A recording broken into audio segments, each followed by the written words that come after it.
ఎప్పటికీ ఒక రాశిలో ఉన్న గ్రహాల్ని చూసి ఫలం చెప్పకూడదు. రాశిలో ఉన్నటువంటి గ్రహం అది ఎక్కడుంది, ఏ దిక్కులో ఉంది, రాశిలో ఉన్నటువంటి గ్రహాల ఈ మూడిటిని క్యాల్కులేట్ చేసి ఏది పవర్ఫుల్ అని చెప్పాలి.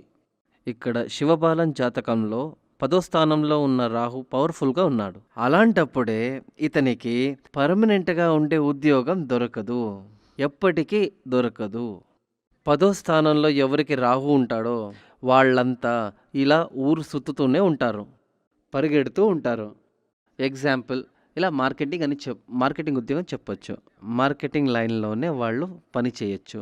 ఇది 2వ స్థానంలో రాహు ఉంటే ఎప్పటికీ ఉద్యోగానికి సంబంధించిన ఒక విషయాన్ని చూస్తున్నప్పుడు కర్మస్థానం, కర్మం అంటే ఉద్యోగం అనే అర్థం.